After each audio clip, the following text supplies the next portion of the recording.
Сәлеметсіздер ме оқушылар? Бүгін әдебиет сабағын бастаймыз.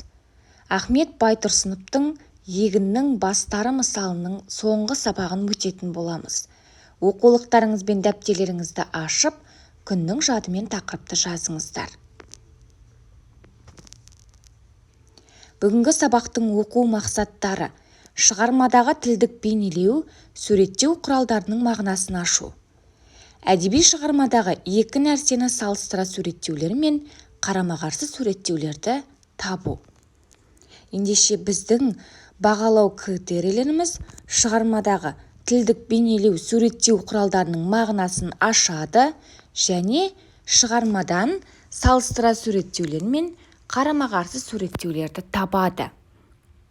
Ендеше балалар, өткен тақырыпты, өткен материалдарды, ақпараттарды еске түсіру үшін сіздерге мынадай сәйкестендіру тапсырмасы беріліп отыр.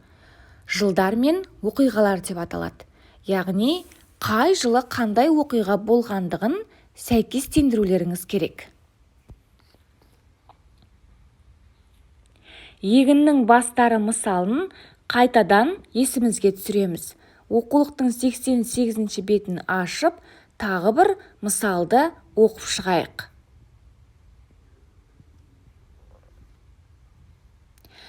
Сіздерге берілетін алғашқы тапсырма: егіннің бастары мысалынан қарама-қарсы суреттеулерді табыңдар.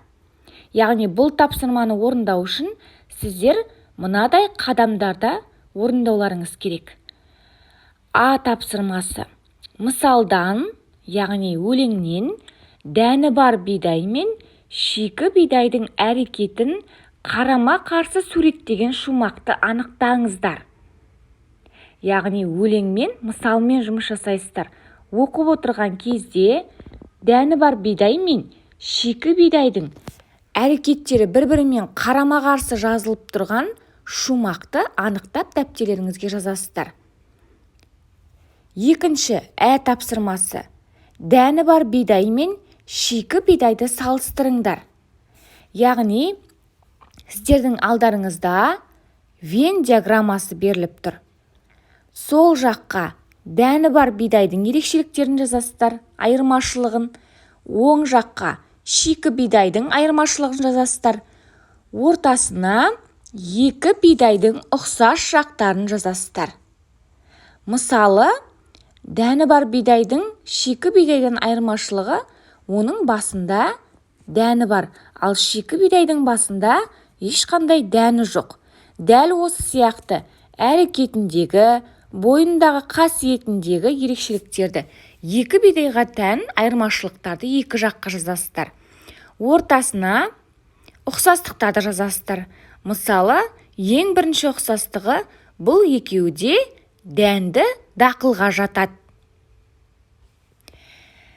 Яғни балалар, бірінші тапсырманы орындап болғаннан кейін мынадай екінші тапсырманы орындауға көшеміз. Екінші тапсырма: берілген өлең жолдарынан көркемдегіш құралдың түрлерін анықтаңдар. Яғни, кез келген көркемдегіш құралдар, троптың түрлері бізге шығарманы оқыған кезде сондай әсерлі, ұтымды жеткізу үшін қолданылатынын өткен сабақтардан білеміз. Сіздердің алдарыңызда дәл осы егіннің бастары мысалынан үзінділер беріліп тұр. Осы үзінділердегі көркемдегіш құрал түрін анықтайсыздар. Яғни, қандай көркемдегіш құрал түрлері бар екенін сіздерге қосымша тапсырманың соңында жақшаның ішінде беріп қойдым. Кейіптеу, эпитет және теңеу. Міне осылардың қайсысы қай өлең жолында жасалынған, қай өлең жолында көрініс тауып тұр, соны анықтайсыздар.